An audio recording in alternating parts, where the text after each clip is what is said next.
Hello students, today we'll be continuing chapter 1 statistics standard 11. अब मैंने earlier session में पढ़ा था methods of collecting primary data collect करने के मेथड पढ़ रहे थे। उसमें अलग अलग मेथड थे, direct inquiry, indirect inquiry, questioner. उसमें अपन ने अर्लियर सेशन में डायरेक्ट इंक्वायरी पूरा कंप्लीट कर दिया था। अब अपन स्विच करने वाले इनडायरेक्ट इंक्वायरी। अब देखो नाम से ही पता चलता है ना, डायरेक्ट इंक्वायरी और इनडायरेक्ट इंक्वायरी उल्टे होंगे, अपोजिट है। डायरेक्ट मतलब क्या कि जिससे भी आपको इंफॉर्मेशन चाहिए आप डायरेक्टली उससे जाके बातचीत करो और उससे इंफॉर्मेशन ले लो। इनडायरेक्ट इंक्वायरी मतलब क्या, आपको जिससे इंफॉर्मेशन चाहिए आप डायरेक्टली उनसे नहीं मांग रहे हो, या आपको जिसकी इंफॉर्मेशन चाहिए आप डायरेक्टली उनसे नहीं मांग रहे हो, आप किसी और से उनकी इंफॉर्मेशन ले रहे हो।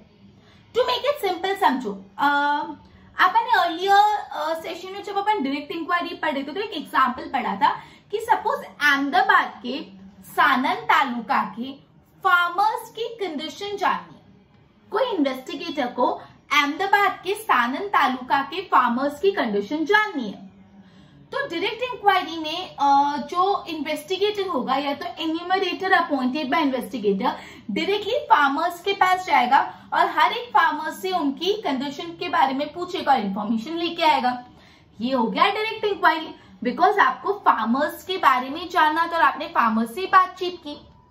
लेकिन इनडायरेक्ट इंक्वायरी में क्या हो रहा है, आपको यही इंफॉर्मेशन चाहिए about the farmers, condition of farmer, लेकिन आप अपना कोई इन्वेस्टिगेटर या अपना कोई एन्यूमरेटर नहीं भेज रहे।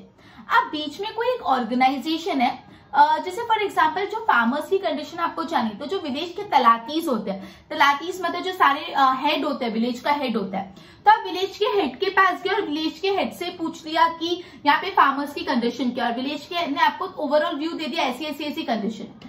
तो यहाँ पे आप फार्मर्स से जाके एक एक से बातचीत नहीं कर रहे, आप डायरेक्टली विलेज की जो तलातीज है उनसे ही बात करके सारे फार्मर्स का एक जनरल ओपिनियन आपने निकाल लिया, उसको बोलते हैं इनडायरेक्ट इंक्वायरी। जैसे एक और एग्जांपल अपन ने अर्लियर सेशन में पढ़ा था, सपोज किसी इन्वेस्टिगेटर को कोई फैक्ट्री के वर्कर्स की हेल्थ कंडीशन के बारे में जानना है। कोई इन्वेस्टिगेटर को कोई फैक्ट्री की जो वर्कर्स है उनके हेल्थ कंडीशन के बारे में जानना है, तो डायरेक्ट इंक्वायरी का मेथड अगर वो फॉलो कर रहा है तो वो सारे वर्कर्स से इंडिविजुअली बातचीत करेगा और उनकी हेल्थ स्टेटस के बारे में जानेगा और पूरा एक ओवरव्यू समरी बनाएगा। लेकिन इनडायरेक्ट इंक्वायरी में क्या होगा, जो इन्वेस्टिगेटर है वो एक एक वर्कर से बात नहीं कर रहा, वो क्या करेगा, जो मैनेजर है फैक्ट्री का डायरेक्टली उनसे बात कर लेगा कि पता था ओवरऑल क्या कंडीशन है फार्मर्स की, वर्कर्स की हेल्थ कंडीशन। समझ आ रहा है? मतलब यहाँ पे एक और एग्जांपल जो मैंने अर्लियर सेशन में भी करा था कि अगर सपोज एक इन्वेस्टिगेटर को एक फैक्ट्री के वर्कर्स की हेल्थ कंडीशन के बारे में जानना है, तो वो इन्वेस्टिगेटर अगर डायरेक्ट इंक्वायरी का मेथड ऑप्ट कर रहा है तो वो हर वर्कर के पास इंडिविजुअली जाएगा और उनसे उसकी हेल्थ कंडीशन के बारे में पूछेगा। लेकिन अगर वो इनडायरेक्ट मेथड ऑप्ट कर रहा है तो वो डायरेक्टली क्या कर लेगा, जो भी मैनेजर है पूरी फैक्ट्री का, मैनेजर से सारी बातचीत कर लेगा और मैनेजर से पूछ लेगा कि जो भी वर्कर्स है उनकी हेल्थ कंडीशन के बारे में। एग्जाम्पल के द्वारा आई थिंक बहुत ज्यादा सिंपल हो गया होगा, आपको प्रैक्टिकली समझ आ गया होगा, राइट। अब सवाल ये उठता है कि इनडायरेक्ट इंक्वायरी करने की कब, क्यों डायरेक्ट इंक्वायरी नहीं है, we need to opt for indirect inquiry. कब ऐसा सिचुएशन होगा जब अपन को इनडायरेक्ट इंक्वायरी के लिए ऑप्ट करना पड़ेगा, तो जब direct source of data available ही नहीं, जब आप डायरेक्टली किसी से बात ही नहीं कर सकते, जब direct source of data available ही नहीं, मतलब सपोज फॉर एग्जांपल आप फैक्ट्री के वर्कर्स से इंडिविजुअली बात ही नहीं कर सकते, जब direct source of data available नहीं, आपको डायरेक्ट इंक्वायरी आपका पॉसिबल नहीं, जो डायरेक्टली जिससे बात करनी है वो पॉसिबल ही नहीं, तो वो obviously need to opt for indirect inquiry. दूसरा होता है जब डायरेक्ट इंक्वायरी अगर अपन ऑप्ट करेंगे, डायरेक्ट इंक्वायरी अगर करनी चाहे तो बहुत ज्यादा लार्ज फील्ड है, मतलब सपोज फैक्ट्री में बहुत सारे वर्कर्स है और एक एक वर्कर से इंडिविजुअली जाके उनकी हेल्थ कंडीशन के बारे में पूछना इतना फीसिबल नहीं है, तो यहाँ पे टाइम भी बहुत ज्यादा वेस्ट होगा और एन्यूमरेटर्स भी बहुत चाहिए होंगे। तो जब फील्ड ऑफ इंक्वायरी बहुत लार्ज होता है तो हम डायरेक्ट इंक्वायरी के लिए ऑप्ट नहीं करते, हम इनडायरेक्ट इंक्वायरी के लिए ऑप्ट करते हैं। अपन ने डिसएडवांटेज ऑफ डायरेक्ट इंक्वायरी में भी यही पॉइंट पढ़ा था, this method is not suitable when the field of inquiry is large. जब बहुत ज्यादा लोगों से इंफॉर्मेशन चाहिए तो आप डायरेक्ट इंक्वायरी के लिए ऑप्ट नहीं कर सकते, need to go for indirect inquiry. जब आपको जो इंफॉर्मेशन जो बहुत कॉम्प्लेक्स है जब आपको जो इंफॉर्मेशन चाहिए वो कॉम्प्लेक्स है तो आप डायरेक्ट इंक्वायरी मत फॉलो करो, आप इनडायरेक्ट इंक्वायरी फॉलो करो। इंफॉर्मेशन अगर कॉम्प्लेक्स हो तो इनडायरेक्ट इंक्वायरी। और जब डायरेक्ट इंक्वायरी का कॉस्ट अनबेरेबल है, मतलब अगर आप डायरेक्ट इंक्वायरी करने चाहिए और आपका जो खर्चा है वो आप बेयर ही नहीं कर पाओ, आपका इतना बजट ही नहीं है इंक्वायरी करने का, तो obviously you need to opt for indirect inquiry, क्योंकि डायरेक्ट इंक्वायरी में कॉस्ट ज्यादा लगता है, खर्चा ज्यादा होता है। तो जब cost of direct inquiry bearable नहीं है तो then you have to opt for indirect inquiry. तो 4 सिचुएशन है, जिन 4 सिचुएशन में आपको इनडायरेक्ट इंक्वायरी के लिए ऑप्ट करना पड़ेगा रादर देन डायरेक्ट इंक्वायरी। तो पहला सिचुएशन तब है when direct source of information does not exist, जब डायरेक्ट सोर्स है ही नहीं, एग्जिस्ट ही नहीं करना, बात किससे करोगे? When direct source does not exist, पहला सिचुएशन। दूसरा सिचुएशन जब फील्ड ऑफ इंक्वायरी बहुत लार्ज है। पहला सिचुएशन जब डायरेक्ट सोर्स एग्जिस्ट ही नहीं करता, दूसरा सिचुएशन जब फील्ड ऑफ इंक्वायरी बहुत लार्ज है। तीसरा सिचुएशन जब इंफॉर्मेशन जो कलेक्ट करनी है बहुत कॉम्प्लेक्स है। चौथा सिचुएशन जब cost of indirect inquiry bearable नहीं है। पहला जब सोर्स एग्जिस्ट ही नहीं करता, फील्ड ऑफ इंक्वायरी लार्ज है, तीसरा इंफॉर्मेशन बहुत कॉम्प्लेक्स है, चौथा कॉस्ट अनबेरेबल है। तो इस तरह से जो इंफॉर्मेशन कलेक्ट होती है उसको हम लोग बोलते हैं इनडायरेक्ट इंक्वायरी। बेसिकली जो इनडायरेक्ट इंक्वायरी है काफी पॉपुलर है in practice sorry in practice direct inquiry से ज्यादा प्रैक्टिकल कंसेप्ट कौन सा है? Indirect inquiry. लेकिन अब इनडायरेक्ट इंक्वायरी से आपको जो इंफॉर्मेशन मिलती है वो कितनी रिलायबल है, कितनी भरोसेमंद है, वो डिपेंड करता है आपने जिससे भी इंफॉर्मेशन ली है उसकी एबिलिटी पे, उसकी ऑनेस्टी पे, इन सब पे।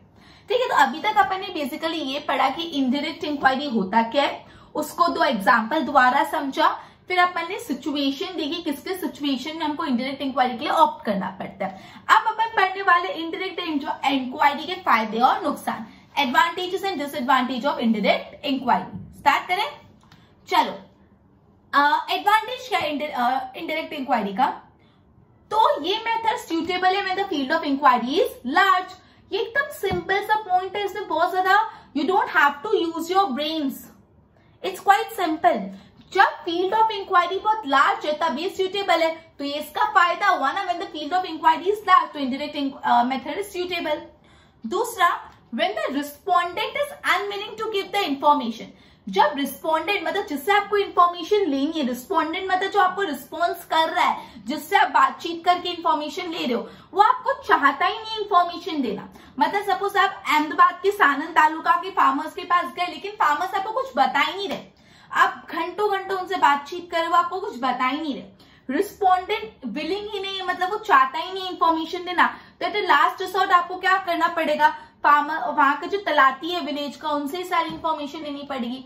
तो when the respondent is unwilling to give information, जब रिस्पोंडेंट को इंफॉर्मेशन देने का मन नहीं है तब। ओके, तीसरा एडवांटेज है इसमें कॉस्ट भी कम लगता है, टाइम भी कम लगता है और एनर्जी भी कम लगती है। अपन ने डायरेक्ट इंक्वायरी का एक डिसएडवांटेज पढ़ा था कि इसमें टाइम भी ज्यादा लगता है, कॉस्ट भी ज्यादा लगता है, एनर्जी भी ज्यादा लगती है। लेकिन इनडायरेक्ट इंक्वायरी का फायदा है कॉस्ट भी कम, टाइम भी कम और एनर्जी भी कम। लास्ट में ये मेथड यूजफुल है गवर्नमेंट डिपार्टमेंट्स को इंफॉर्मेशन कलेक्ट करने के लिए। एकदम सीधे सिंपल इजीएस्ट 4 पॉइंट है। पहला पॉइंट क्या एडवांटेज का इनडायरेक्ट इंक्वायरी? तो it is suitable when the field of inquiry is large, simple, inquiry की फील्ड लार्ज है तो ये ले लो। दूसरा, when the respondent is unwilling to give information, जब रिस्पोंडेंट इंफॉर्मेशन देना चाहता नहीं तब ये सूटेबल है। तीसरा, it involve less cost, less time and less energy. And fourth one, it is used for various government departments. ना डिसएडवांटेज तो 2 है। पहला डिसएडवांटेज है जिस ऑर्गेनाइजेशन से या तो जिस इंडिविजुअल से आप इंफॉर्मेशन लेने वाले हो, जिस भी ऑर्गेनाइजेशन से आप इंफॉर्मेशन लेने वाले या तो जब भी आप इंफॉर्मेशन से इंफॉर्मेशन लेने जिस आप इंडिविजुअल से इंफॉर्मेशन लेने वाले हो, बायस एटीट्यूड है। बायस मतलब पार्शियल है, वो प्रिजुडाइज और बायस एटीट्यूड है, मतलब उसको सच्चाई बतानी नहीं है।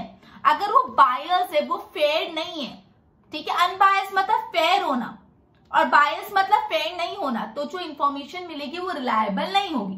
जैसे फॉर एग्जाम्पल, अगर आप कोई फैक्ट्री के वर्कर्स की हेल्थ कंडीशन जानना चाहते हो और आप फैक्ट्री के मैनेजर से बात कर रहे हो,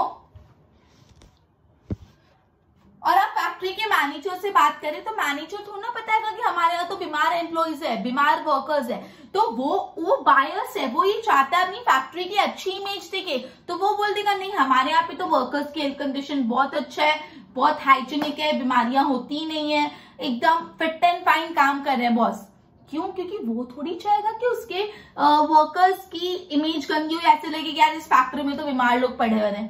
ठीक है, तो बेसिकली यहाँ पे जो मैनेजर था उसका एटीट्यूड बायस था, वो फेयर नहीं था, वो चाहता था अपनी फैक्ट्री की अच्छी इमेज बताना। तो आपको जो इंफॉर्मेशन मिली वो रिलायबल नहीं हुई ना, वो भरोसेमंद नहीं हुई, बिकॉज उसने सच्चाई बताई नहीं। तो यही बात बोलिए कि मेथड ऑफ इंडायरेक्ट, जब इंडिविजुअल या तो organisation from whom the information is collected he has an bias या तो प्रेजुडाइज अप्रोच। अगर वो बायस है या तो वो प्रेजुडाइज है तो जो इंफॉर्मेशन आपको मिले दैट वोंट बी रिलायबल, वो इंफॉर्मेशन रिलायबल नहीं होगी, right. Next, this method became useless. ये मेथड कब यूजलेस हो जाएगी? When the third party from which information is obtained is dishonest, inefficient or unable to provide correct information. जिस third party से basically आप information लेना चाहते हो वो अगर थर्ड पार्टी डिसऑनेस्ट है, मतलब अगर ऑनेस्ट नहीं है, इनएफिशिएंट है, अच्छे से इंफॉर्मेशन दे ही नहीं देते, मेथड सुटेबल ही नहीं होगा। समझो, ये बेसिकली मेथड सुटेबल नहीं होगा। जिस थर्ड पार्टी से आपको इंफॉर्मेशन लेनी है वो डिसऑनेस्ट है, इनएफिशिएंट है और उसको सही इंफॉर्मेशन देनी है। तो सिर्फ दो डिसएडवांटेज। पहला डिसएडवांटेज, जिस इंडिविजुअल से या जिस ऑर्गेनाइजेशन से आप इंफॉर्मेशन कलेक्ट कर रहे हो, अगर उस इंडिविजुअल और उस ऑर्गेनाइजेशन का बायस या प्रेजुडाइज अप्रोच हुआ तो जो इंफॉर्मेशन कलेक्ट होगी वो रिलायबल नहीं होगी। फिर द थर्ड पार्टी जिससे आप इंफॉर्मेशन कलेक्ट कर रहे हो, अगर वो डिसऑनेस्ट है, इनएफिशिएंट है, तो भी इंफॉर्मेशन रिलायबल नहीं होगी। तो बेसिकली 4 एडवांटेज और 2 डिसएडवांटेज फटाफट देख लेते हैं।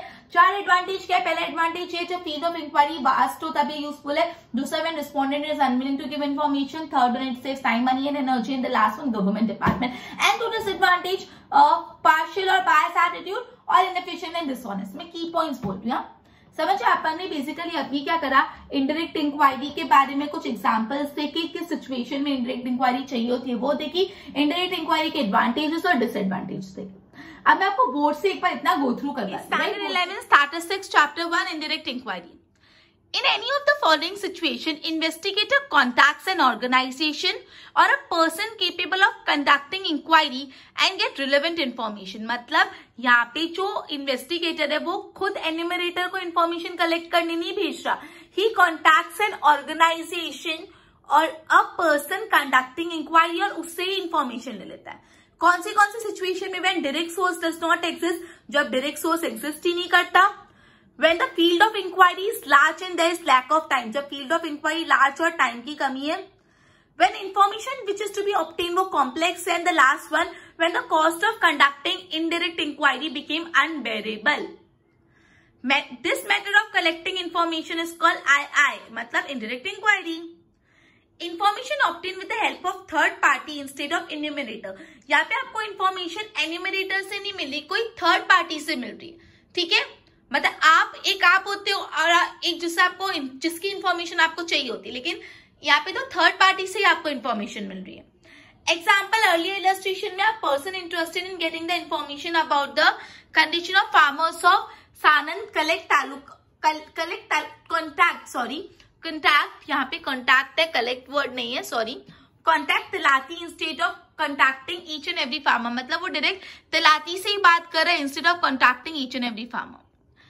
ये मेथड बहुत पॉपुलर है एंड जो भी इंफॉर्मेशन इस मेथड से मिलती है वो रिलायबल तभी होगी जब एबिलिटी और ऑनेस्टी ऑफ एन्यूमरेटर, अगर जो इस एन्यूमरेटर से आप इंफॉर्मेशन ले रहे हो वो बहुत काबिल है और ऑनेस्ट है. Advantage, this is used when the field of inquiry is wide. Second, when the respondent is not willing to give information, जब रिस्पोंडेंट को इन्फॉर्मेशन नहीं देनी तब यूजफुल है. इसमें लेस कॉस्ट, टाइम और एनर्जी लगता है. And last one, it is useful for the government department की इंफॉर्मेशन के लिए. डिसएडवांटेज, जो भी individual organization that provide the information, अगर वो प्रेजुडाइज है तो इंफॉर्मेशन कम रिलायबल हो जाएगी. थर्ड पार्टी जिससे आप इंफॉर्मेशन ले रहे हो अगर वो डिसऑनेस्ट है तो भी इसमें मजा नहीं आएगा, राइट. तो बेसिकली अपन ने अभी इनडायरेक्ट इंक्वायरी और उसके एडवांटेज डिसएडवांटेज देखे. एक बार इसकी नोट्स बना दो.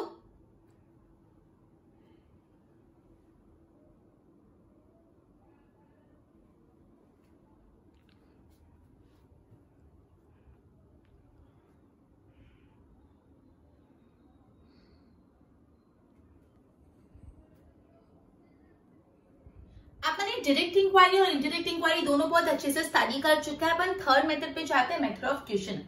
अपन डायरेक्ट इंक्वायरी और इनडायरेक्ट इंक्वायरी को गो थ्रू कर चुके हैं। We are switching to the third method of collecting primary data, that is method of question. अब आपके लिए क्वेश्चन वर्ड ही बहुत नया होगा। क्वेश्चनर्स क्या होता है, तो देखो मैं शॉर्ट में बता देती क्या होता है, फिर अपन बुक लैंग्वेज में जाएंगे। अब सपोज मुझे ना आपसे कुछ पूछना है, मुझे पूछना है कि आपको मेरी ट्यूशन कैसा लग रहा है, वीडियोस कैसे लग रहे हैं, टीचिंग पैटर्न कैसे लग रहा है, एम्बायरेंस कैसा लग रहा है, अलग अलग इन्फॉर्मेशन मुझे आपसे लेनी। तो मैं आपसे एक बार पूछिए कैसा लग रहा है वो, तो फिर टाइम कंज्यूमिंग हो जाएगा। इससे अच्छा मैं एक क्वेश्चन बना देती हूँ, मतलब मैं एक क्वेश्चन का सेट बना रही हूँ। मैं उसमें अलग अलग क्वेश्चंस लिखती हूँ कि आपका नाम लिखो, आपको मेरा क्लास कैसा लग रहा है, टाइमिंग सुटेबल हो रही है कि नहीं, वीडियो समझ आ रहा है कि नहीं, वॉइस मॉड्यूलेशन प्रॉपर है कि नहीं, विजिबिलिटी प्रॉपर है कि नहीं वीडियो के। ऐसे करते करते मैंने लिस्ट ऑफ क्वेश्चन बनाए और वो लिस्ट ऑफ क्वेश्चन को एक पेपर पे प्रिंट करके आपको दे दिया कि ये मेरा क्वेश्चन है, आप इसको भर के दे दो। अब जब आपने मेरे को उसको भर के दिया तो मैं पूरा एनालिसिस करूंगी, अच्छा इसको अच्छा। तो अगर मुझे ओवरऑल पता चल रहा है कि वॉइस मॉड्यूलेशन प्रॉपर नहीं आ रहा बच्चों को, तो मैं उस पर वर्क करूंगी। तो क्वेश्चन वर्ड ही समझ आता है कि क्वेश्चन की लिस्ट, क्वेश्चन वर्ड से ही समझ आता है क्वेश्चन की लिस्ट। तो बेसिकली अब अपन स्टडी करते हैं, मैंने ब्रीफिंग दे दी क्वेश्चन होता है क्या, आप उसमें देखते हैं। एक लिस्ट बनाई जाती है क्वेश्चंस की, वो क्वेश्चंस कैसे तो लॉजिकली अरेंज, लॉजिकली अरेंज मतलब इलॉजिकल में कुछ भी नहीं पूछ सकती कि मतलब मैं मेरे ट्यूशन के रिलेटेड नहीं पूछूंगी, लॉजिकल पूछूंगी, समझ आ रहा है। तो लॉजिकली अरेंज क्वेश्चन बनाई जाती है relevant to the object of study. जो भी आप स्टडी करने वाले, जिस भी बारे में आपको इन्फॉर्मेशन चाहिए उसके रिलेटेड आप पूरी लिस्ट बनाओगे। मतलब अगर मुझे इन्फॉर्मेशन चाहिए कि आपको मेरा ट्यूशन कैसा लग रहा है, तो उसके लिए मैं ऐसी डिटेल्स, ऐसे ही सवाल रखूंगी जो उससे रिलेवेंट हो। मैं कुछ भी नहीं लिख सकती कि इधर कहाँ आप घूमने गए थे लास्ट वीक, या आपने लॉकडाउन में क्या किया। मैं ये सवाल थोड़ा ना करूंगी, बिकॉज मेरा तो आपसे ट्यूशन के रिलेटेड है। मैं पूछूंगी वीडियो अच्छी लग रही है कि नहीं, वॉइस मॉड्यूलेशन अच्छा है कि नहीं, विजिबिलिटी प्रॉपर आ रही है कि नहीं, ये सब सवाल करूंगी ना। तो यही बोला है कि basically list of logically arrange question is prepared relevant to the subject of study. जो भी आपके जिस भी बारे में इन्फॉर्मेशन चाहिए उसके रिलेटेड एक लॉजिकली अरेंज क्वेश्चन की लिस्ट बनाई जाती है। और हर क्वेश्चन के बीच में स्पेस होती है आंसर देने के लिए, मतलब सवाल लिख के नीचे आंसर की स्पेस देनी होती है जहाँ पे आपको आंसर लिखना होता है। बचपन में अपन को स्कूल में पेपर मिलते थे ना, जो अपन बोलते थे पेपर के अंदर ही आंसर लिखने होते हैं। अभी तो क्या अपन क्वेश्चन पेपर मिलता है सप्लीमेंट्री में लिखते हैं। बचपन में कैसा होता था, क्वेश्चन लिखते थे, फिर नीचे आंसर की स्पेस पर अपन को उसमें आंसर लिखने का, फिर क्वेश्चन आंसर करके वो शीट ही सबमिट करने की। उसी तरह तो बेसिकली हर क्वेश्चन के नीचे स्पेस दी जाती है जिसमें उसका आंसर फिलअप करना है। ओके, तो list of question prepare in such a way, इस तरीके से जो क्वेश्चन की लिस्ट प्रिपेयर की जाती है उसको बोलते हैं क्वेश्चनर। इस तरीके से जो क्वेश्चंस की लिस्ट प्रिपेयर की जाती है उसको बोलते हैं अपन questionnaire. And the method of collecting information by such a method, और इस मेथड से जो इन्फॉर्मेशन कलेक्ट होती है उसको बोलते हैं क्वेश्चनर मेथड। सिंपल, वापस समझा रही हूँ। क्वेश्चनर में क्या होता है, बेसिकली लिस्ट बनाई जाती है लॉजिकली अरेंज क्वेश्चन की, क्वेश्चंस की लिस्ट बनाई जाती है, वो क्वेश्चन प्रॉपर्ली लॉजिकली अरेंज होते हैं और वो question relevant to the subject of study, जिस भी बारे में आपको जानना है उस रिलेवेंट ही होते हैं। ठीक है, उस रिलेवेंट ही होते हैं, राइट। ओके, और हर सवाल के नीचे आंसर देने की जगह होती है। और तो मतलब यही बोले थे, list of question prepare in such a way, इस तरीके से जब सवालों की लिस्ट बनाई जाती है उसको क्वेश्चनर बोलते हैं। और इस तरीके से इन्फॉर्मेशन कलेक्ट करने को बोलते हैं method of collecting information by questionnaire. आपके जो क्वेश्चन होने चाहिए ना शॉर्ट एंड सिंपल होने चाहिए। बहुत लंबे चौड़े क्वेश्चन लिखोगे ना तो सामने वाला पढ़ेगा नहीं, बोलेगा बहुत पका रहा है, जाने मेरे को देखना ही नहीं। शॉर्ट एंड सिंपल, अगर मैं do you like the voice modulation, yes और नो, तो कोई यस और no whatever, short and simple. बहुत state whether the way I speak is proper to you, ऐसे में पूरा लंबा चौड़ा लिखो तो you won't read the question. तो जो सवाल होने चाहिए वो सिंपल होने चाहिए और शॉर्ट होने चाहिए, शॉर्ट एंड सिंपल, जिसको जवाब देने में मन भी हो। लंबे चौड़े सवाल दे के मन भी नहीं, छोड़ना कौन जवाब देता है, समझ आया। ये मेथड बहुत यूजफुल है जब फील्ड ऑफ इंक्वायरी बहुत लार्ज है। सपोज मेरे 1000 स्टूडेंट्स है और 1000 स्टूडेंट्स से मुझे जानना है, तो मैं 1000 स्टूडेंट्स से एक जाके तो बात नहीं करूंगी, तो मैं 1000 स्टूडेंट्स में क्वेश्चनर सर्कुलेट कर लूंगी। क्या करूंगी, क्वेश्चनर सर्कुलेट कर दूंगी। और तो चाहे यहाँ पे फील्ड ऑफ इंक्वायरी लार्ज है तो सबको क्वेश्चन दे दिया, सबने जवाब दे दिया, फिर मैं एनालाइज करूंगी, समझ आया। तो ये मेथड यूजफुल है जब फील्ड ऑफ इंक्वायरी बहुत लार्ज है। इस मेथड से समय भी बचता है और टाइम भी, कॉस्ट भी बचता है और टाइम भी। सस्ता पड़ता है ना, क्वेश्चन की लिस्ट बनाओ, प्रिंट आउट दो और सबको दे दो, एक एक के पास जाने का झंझट ही नहीं कि पैसा लगे, समय भी बच जाता है, सबको दे दिया, सब अपने हिसाब से इन्फॉर्मेशन देके मुझे दे देंगे, तो इसमें टाइम भी बचता है और कॉस्ट भी। ये इकोनॉमिकल मेथड है, बहुत इकोनॉमिक मतलब सस्ता, पड़बड़ी, वैसे रीजनेबल मेथड। क्वेश्चन सब डायरेक्ट इंक्वायरी, क्वेश्चनर की जो मेथड डायरेक्ट इंक्वायरी के दौरान भी यूज हो सकती है, इनडायरेक्ट इंक्वायरी के दौरान भी यूज हो सकती है। ये जो क्वेश्चनर की मेथड अपन पढ़ रहे हैं वो डायरेक्ट इंक्वायरी के दौरान भी यूज हो सकती है और इनडायरेक्ट इंक्वायरी के दौरान भी यूज होती है। 2 मेथड्स है इसमें भी क्वेश्चनर के, बाय पोस्ट और बाय एन्यूमरेटर। अब एक को डिटेल में पढ़ेंगे, टेंशन मत लेना, लेकिन नेक्स्ट लेक्चर में। एक बार अभी तक अपन ने क्या किया, ये मेथड ऑफ क्वेश्चनर में, तो मेथड ऑफ क्वेश्चनर में ऐसा बोला, एक list of logically arrange question is prepare relevant to the subject of study. जिस भी बारे में आपको इन्फॉर्मेशन चाहिए उस रिलेवेंट एक लिस्ट ऑफ क्वेश्चंस प्रिपेयर की जाती है और हर सवाल के नीचे एक स्पेस होता है जिसमें आपको जवाब लिखने होते हैं, आंसर्स की स्पेस दी जाती है। And the list of the question prepare in such a manner, इस तरीके से जब सवाल की लिस्ट बनाई जाती है तो उसको बोलते हैं क्वेश्चनर, और ये मेथड को बोलते हैं method of collecting information by questionnaire. यहाँ पे जो सवाल होते हैं वो शॉर्ट एंड सिंपल होने चाहिए, बहुत लंबे चौड़े नहीं होने चाहिए, शॉर्ट एंड सिंपल होने चाहिए। और ये मेथड बहुत यूजफुल है जब आपकी फील्ड ऑफ इंक्वायरी बहुत लार्ज है। ये मेथड बहुत यूजफुल है जब आपकी फील्ड ऑफ इंक्वायरी कैसी है, लार्ज है। इस मेथड से टाइम भी बचता है और कॉस्ट भी बचता है, इकोनॉमिक मेथड है। क्वेश्चनर्स की मेथड हम यूज कर सकते हैं डायरेक्ट इंक्वायरी में भी और इनडायरेक्ट इंक्वायरी में भी। और 2 मेथड्स है क्वेश्चनर में भी, by post and by enumerator. By post and by enumerator detail में पढ़ेंगे, लेकिन नेक्स्ट लेक्चर में। एक बार बोर्ड पे ध्यान दो।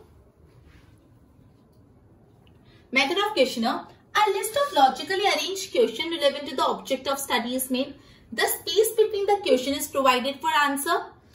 List of question prepared in such a way, इस तरीके से जब सवालों की लिस्ट प्रिपेयर की जाती है उसको बोलते हैं questionnaire. Method of obtaining information using such type of questionnaire उसको बोलते हैं मेथड ऑफ क्वेश्चनर। जो क्वेश्चन होता है should be short and simple. This method is useful when the field of inquiry is large, and this method saves a lot of time and cost. Questionnaire may be used in direct inquiry as well as indirect inquiry. There are 2 ways of collecting information by questionnaire. Questionnaire से भी information collect करने के लिए 2 method है, by post and by enumerator, right? तो एक बार इसकी notes बनाओ।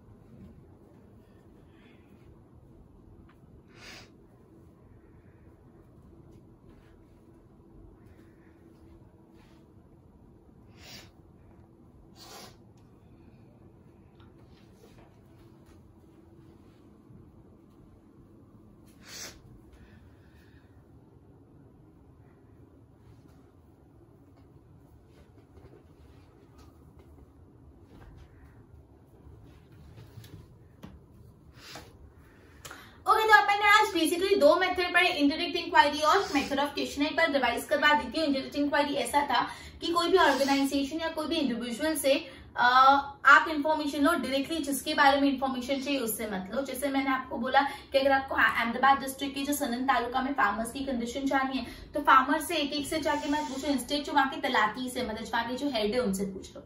ये मेथड तब यूज होती है जब आपकी फील्ड ऑफ इंक्वायरी बहुत लार्ज होता है, जब इन्फॉर्मेशन बहुत कॉम्प्लेक्स होता है और जब cost of the direct inquiry unbearable हो जाता है। इस मेथड की 4 एडवांटेज, 2 डिसएडवांटेज। पहला एडवांटेज है ये मेथड तब यूजफुल है जब फील्ड ऑफ इंक्वायरी लार्ज हो।